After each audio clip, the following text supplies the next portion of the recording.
Luna with an early BKB, plus this Lycan, all in the face of Tundra. And if Tundra, don't do that well early, they miss a good rolling Thunder, they might have issues. But again, Tundra has really solid lanes to be able to match the farm of Entity, and a lot more focus on the mid game. Unlike the previous 2 games where it's been either very one-sided or just slowly farming up until your 3rd Aegis or something. This should be a much more intense game 3. I'll see it, Tundra. I was checking the vision around the mid. Oh, it's making perfectly pinked where the ward was. So should be dewarding that in the upcoming seconds. And so for Entity as well, do you think the plan was always to have the Lycan on the off lane, or still at that point of the draft, could they have been considering having it as the high priority and Crystallis trying to roll over the game with it? Because it was Entity, I'd normally say 9 times out of 10, it's just going to be off lane. Okay. It's Toby. Yep. Toby is the specialty player of Lycan, Beastmaster, Venomancer, and if it's picked in the draft, it's his. It's the same thing for Stormstormer getting his Lena's Invokers or Crystallis getting his Husker. These heroes aren't flex, they're just really bold statements of hero comforts.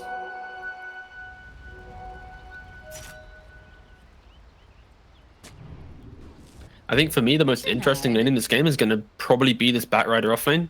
Not often do we see Batrider anymore, but also it's a 33 lane. He often will do some either creep wave shenanigans and he'll get level 3, then he might try and be quite aggressive on top of the Lunar Clock. And this bottom lane, it's going to be interesting to see how they play it. Again, just because we haven't really seen the hero in this role for some time. And you can sort of consider it a matchup where he can be aggressive, or do a Clock and a Luna deal with a core back quite nicely in the lane? I think Clock Luna have the makings to start off really well.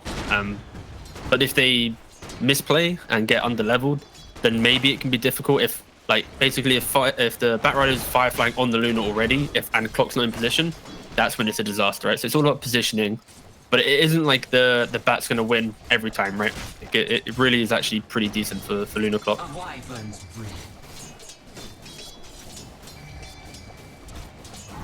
We'll see how well Kataomi and Toby can pressure Skeeter there in the lane.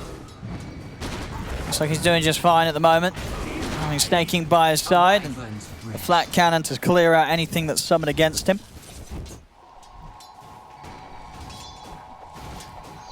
Yeah, this is, I think the nice thing here for the Lycan is Gyro doesn't really start by being super aggressive.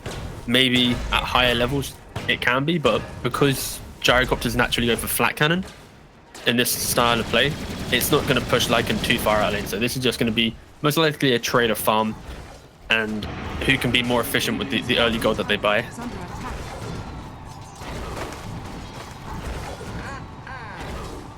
Dire's courier has been killed. We've seen already bottom lane, a lot of movements here with the creeps. A little bit of a pause this time from Entity. This is just standard Tundra off lane. Like whenever 33 plays a lane where he can't just 1v1 bully out a hero, he's calling his support to drag the wave over, connect it next to the tier 1.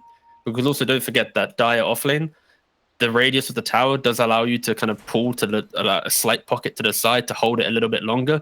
You can't see it during the pause, but basically to the right of the tree, there's like a gap. So you can basically pull it up and down in that area. There's a lot of nice little things you can do on Dire off lane. And in this matchup, a level 1 Batrider isn't going to be doing too well. Yeah, as you see there, they're showing it off there. Yeah, a Clock and Luna will be able to punish the earlier levels of these heroes. I mean, are the two of them going to be able to make a move onto Saxa here, do you think? Or is Saxa fine? I'd like to think Saxa's okay, because he has the creep wave. That'll be able to tank up the battery itself. Yeah, it's true, yeah, Crystallis. Yeah, he's easily fine. Doesn't want to fight him here. Oh, missing 2 range creeps. Devastating to the tower. Oh, we actually got 1, alright. Only missed 1 range creep. But yeah, again, look, Satsuka just grabs another wave and off he goes. And we are Clockwork, he is actually a pretty good hero to deal with this if you get the battery. So like Satsuka did kind of juke a little bit there, he went up and down and surprised out of it, but you can harass and stop that pull from occurring. I see a mid lane. Yeah, Stormer. He's crushing this. 16-7 against the 7 for 2. He's popping off in this matchup. It's just not that good of a matchup for Pango. Like, Lina will dominate. You know, you saw Lina do well against a TA, where TA should be okay. A melee hero who's inside the creep wave, getting hit by LSAs and Dragon Slaves, it's gonna be rough. So yeah, I look forward to seeing how Stormer takes this lead and puts it in something. He is getting pretty low here though. Yeah, in fact, there's a swashbuckle. He might just be dead, mightn't he? He's actually just dead. Good jukes. No, really nice jukes there. Fishman comes in and 9 has to back off. Yeah, just a good little circle around the tree line there, and 9 couldn't quite find that last touch or so, and an ability to commit with the swashbuckle, knowing where he was. We'll see it again here. He had swashbuckle. He did have it, but I guess didn't want to waste it, right? yeah, he didn't want to risk moving it and you know, suddenly missing it and then being caught underneath the tower, because Stormer did have Light Strike Array coming back up online, so if he overcommits with a swashbuckle, it's him that's suddenly dying under the tower. So he plays the safer route and doesn't risk it. The important repercussion of this, though, is Fishman TP'd middle, and now look at Crystallis. He's level 3. He's been standing idle in this part of the map because the lane has always been in front of the tower. So because of this TP mid, this aggression of 9, Crystallis has gained nothing in the last minute 20, and 33 has just been free farming. So small little aggressions, forcing out early TPs, is giving Tundra that extra little help to get themselves into the laning phase. Yeah, Satsuko doing a really good job of just, you know, annoying the pool, not making it clean. He still is going to connect on part of the pool, but again, be a thorn in their side, allow 33 to freely hit the creeps. And he's even get his own pull off as well, yeah. Just, yeah, really nice offlane partnership happening right now from Tundra. Top lane, both of them getting very low there, Kataomi and Toby, when they tried to trade with Skeeter and Snaking. Not easy to fight into. Taking a lot of damage on that top lane and just not able to slow down Skeeter at all. Complete free farm here on the gyro. Yeah, Lycan Wyvern isn't really the lane that I go to. It's like, wow, that's gonna be a threatening lane. It's more about like the idea of what it brings to the overall game. And yeah, they'll be happy just getting a Helmet Dominator by, let's say, you know, minute 7, minute 8, and Wyvern having some levels.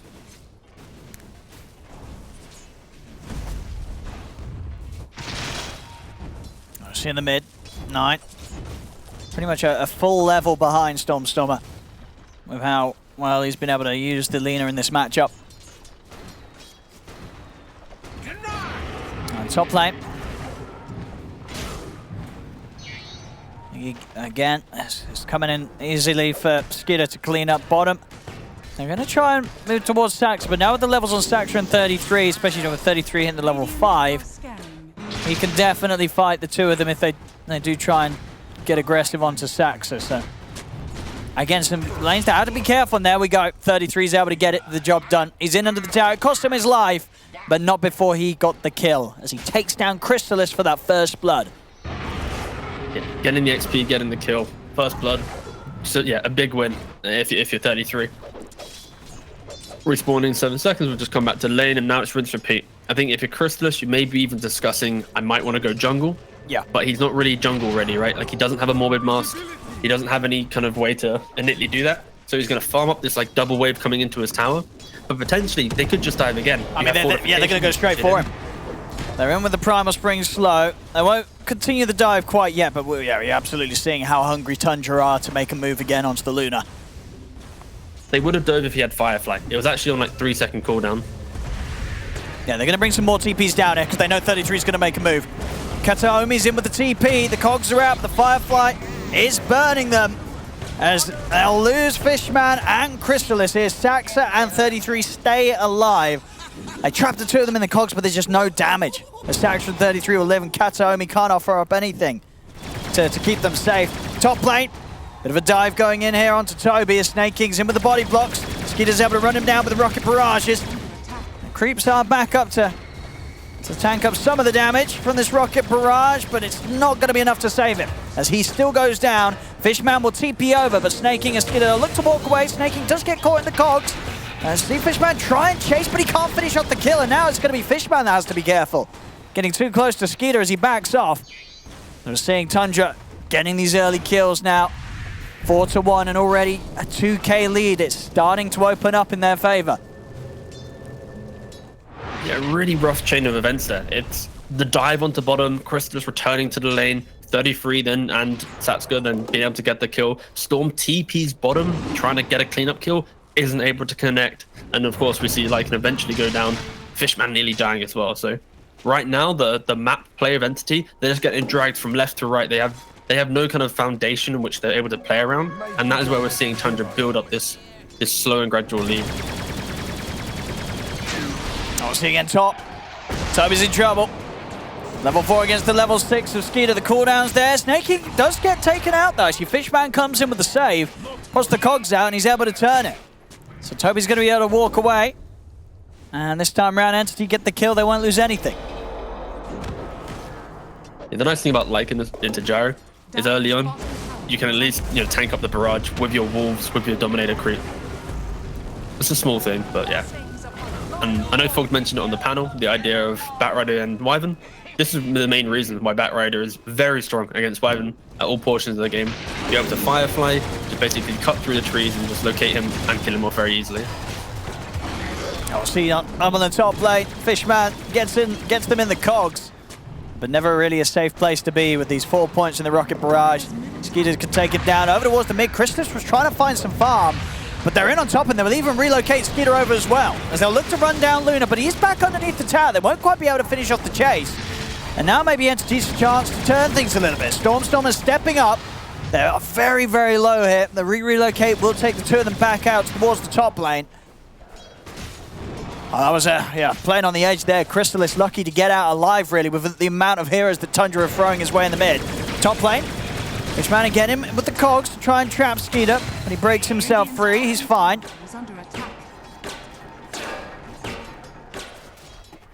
As well, Storm wasn't able to connect on the kill middle because his skill build. If you were to look at Lina, he's gone for a 4-1-4 build with no ultimate.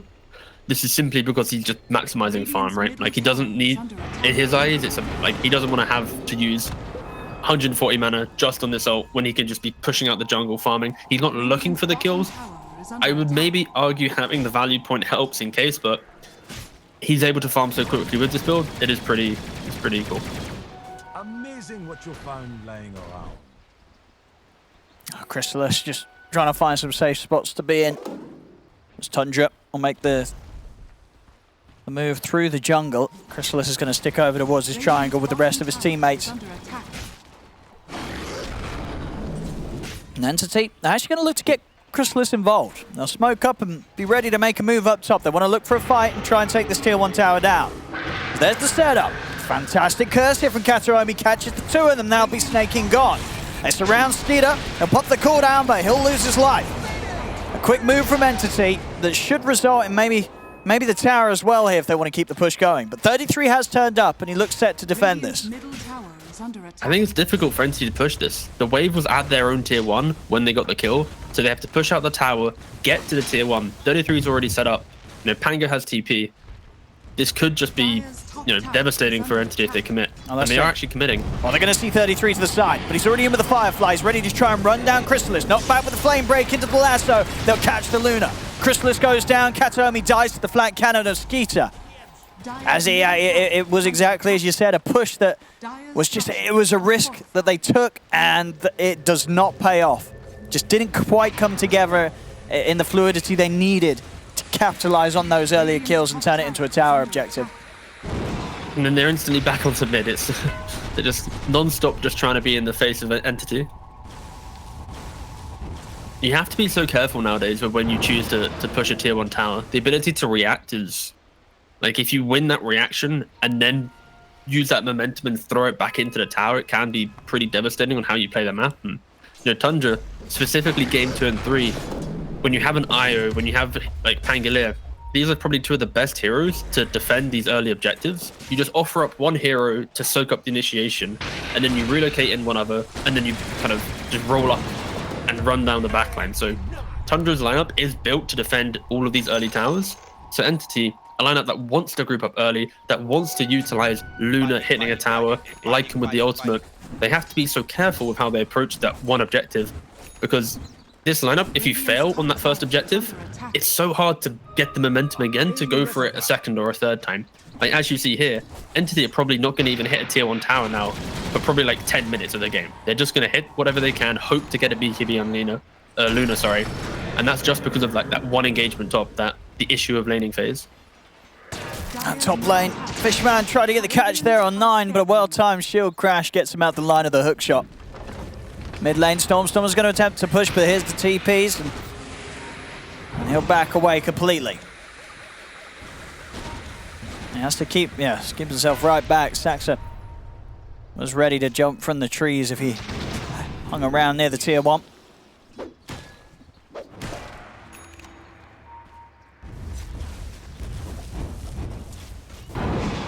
.33's already got the bots. He's 1,400 gold towards the Blink Dagger. Nice to see. He's been shifting between BKB and Blink Dagger in his quick buy.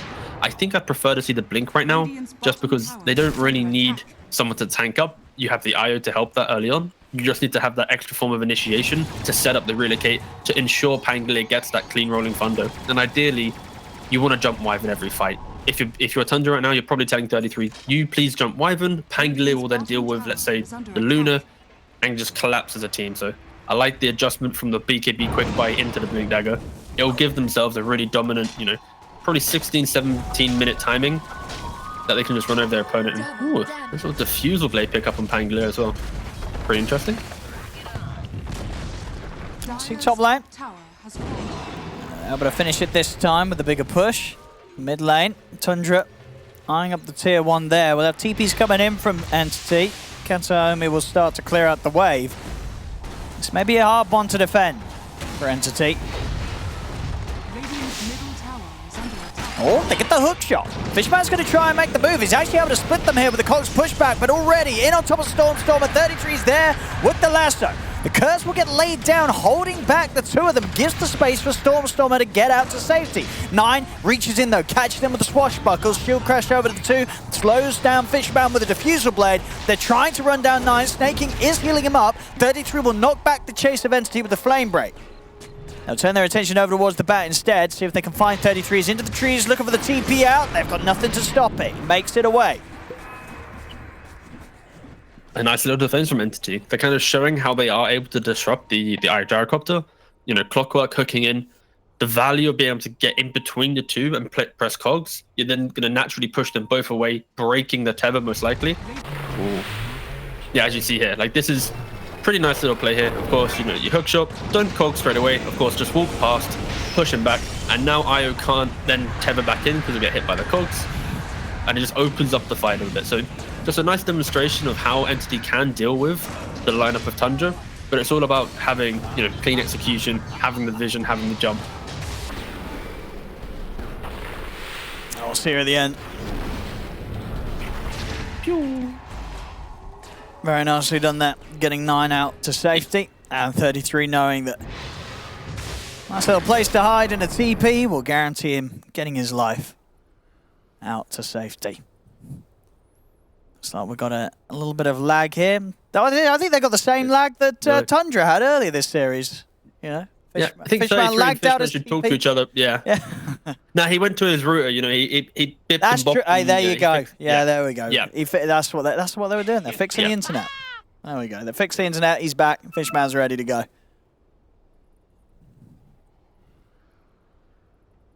This is where you look at Tundra now. One of them's gone as well. There we go. Or maybe not. Yeah, is Tundra back? No, that's go when ready. That's true. There we go. Grr. Grr. So I think Entity are probably struggling a little bit in regards to getting the Lycan into the game.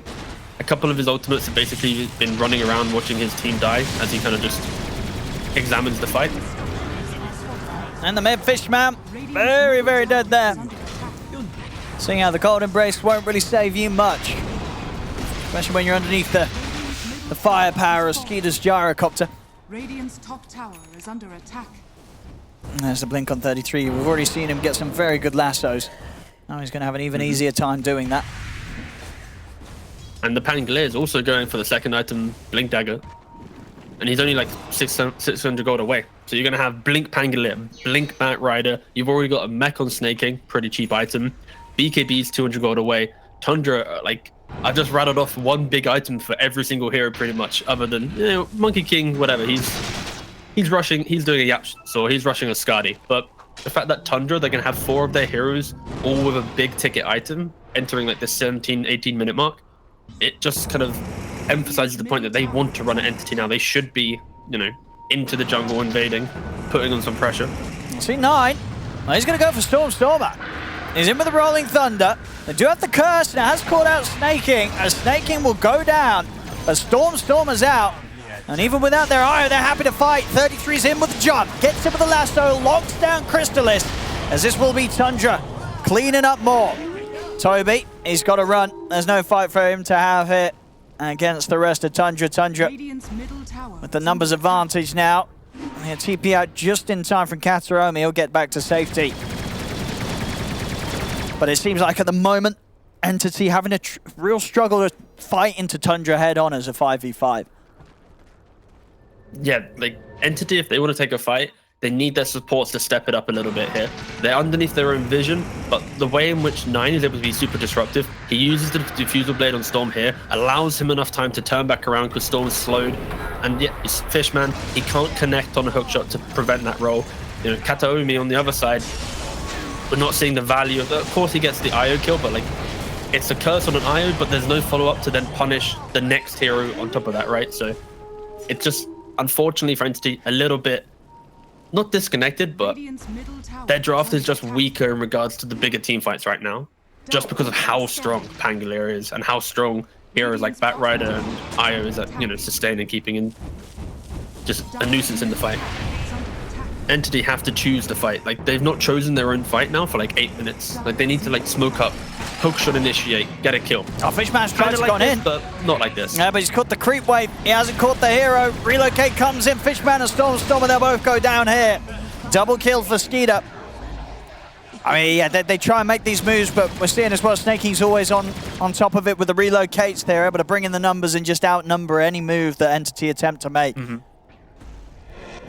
It all kind of boils down to that tier 1 siege bottom. Like that one play top where you lose momentum in hitting buildings. It stops you from wanting to make any of these other plays. And now they do another play at 18 minutes, but it's like Tundra online. Tundra want to take these fights. They want you to try for pickoffs because their draft will punish any pickoff attempt with the eye, like you mentioned. So Entity, they've missed the beat on their push. They've missed the beat a little bit on their pickoffs. And if anything, they need to farm their BKBs now. Like, Tundra has fully itemized for the early game fight. If you can suddenly get like a BKB Lina, a BKB Luna, that initiation, you can turn it around. You can survive the Rolling Thunder. You can brush off the Batrider, and then you can start looking to muscle up, because Wyvern Clockwork, they will be able to do a lot in these fights. BKB piercing stuns, you know, prevent that Gyrocopter pumping out damage. You're going to be doing pretty well. So it's not that bad for Entity right now. They just need to, you know, clean up a little bit of their team fight and get those BKBs online.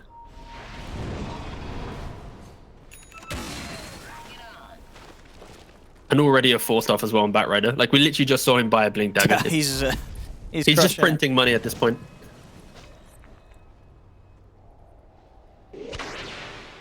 Skeeter, yeah, Axe is nearly done. His farm's going to continue to fly in ahead of anyone else, and maybe sort of some of the weaknesses showing that Fog was mentioning in the draft, that you have this Luna but doesn't have any sort of boost to help her farm at the pace that Gyro is. Also, Lycan stealing one of your Ancients, you know, every couple of minutes. Yeah, that's true. Well, they're coming in with the smoke. Ooh, they look for 33, but the stun's going to miss. 33's out to the side. They'll still chase him down, though. He should be pretty dead here. They will get the kill. 33's gone. Can they get anything more? Over the side, the 9 comes in with a fantastic Rolling Thunder. Pretty much flies through on the 3 of them. Stormstorm has already been taken down. Kataomi will try and hold back Skidder here with the Winter's Curse. The Eclipse comes out, but he just gets shredded by the damage that Tundra have at this stage. 4 heroes dead on Entity. Even when they can get in and get that kill, they just cannot get out soon enough. as it cost them so much there, just trying to make that attempt on 33's Bat's life.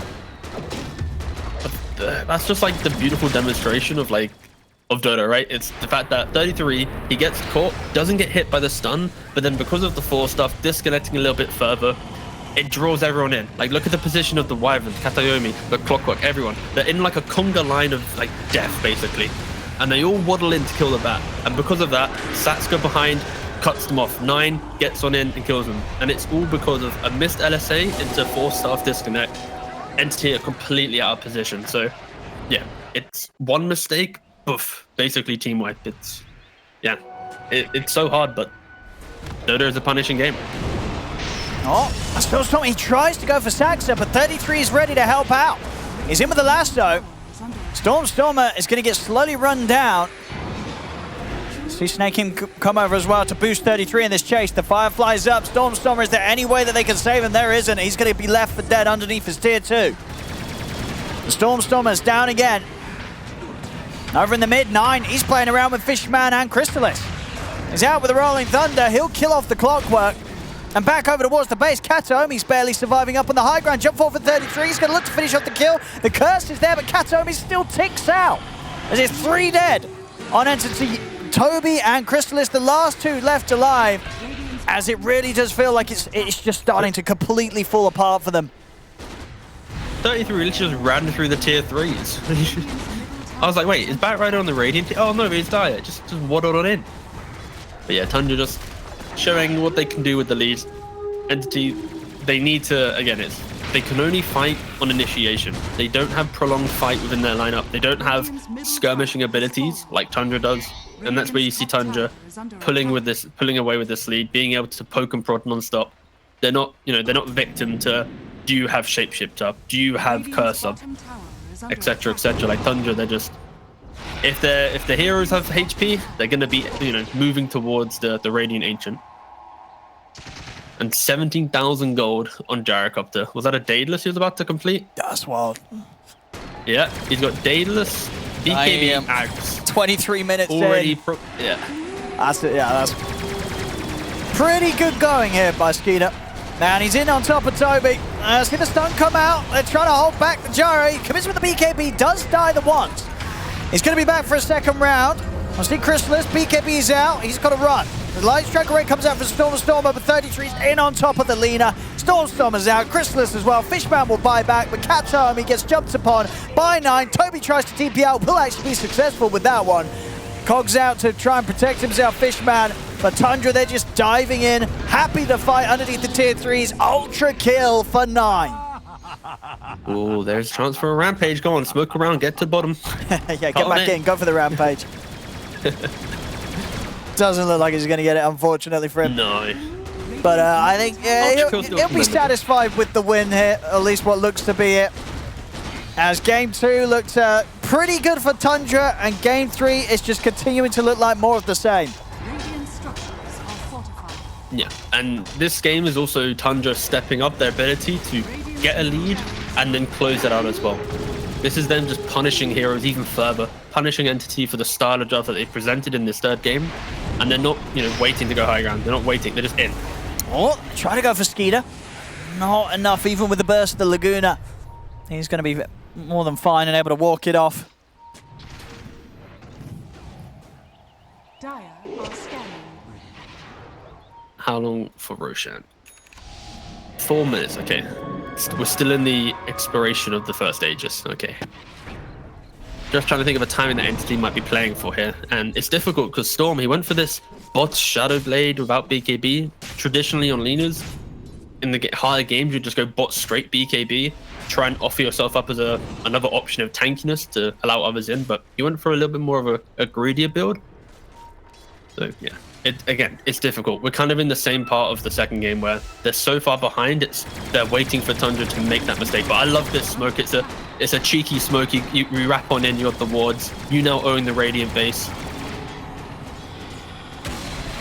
Let's see what they got. They're going to get the stun. They're opening up onto Skeeter. He's getting down to half HP. He'll put the BKB, but he will die. They've killed off the Gyro. They're trying to look for more, but Nine's coming from the side with the Rolling Thunder. Chrysalis BKB comes to an end, so he's got to back away. Stormstormer dying here underneath the Firefly of 33. 33 jumps back over. Chrysalis will come out with the Eclipse, but he's been surrounded. Can he get the kill onto Saxa? Saxa's getting low with the Jingu Mastery heals, keeping Saxa alive. Saxa will be able to walk away. Fishman taken out with the shield crash of 9 as Tundra just forced back the entity once more. Nine's in with a swashbuckle. Double kill, godlike on him. They'll tap out. GG is call. 26 minutes in. It's another quick win, a quick victory for Tundra.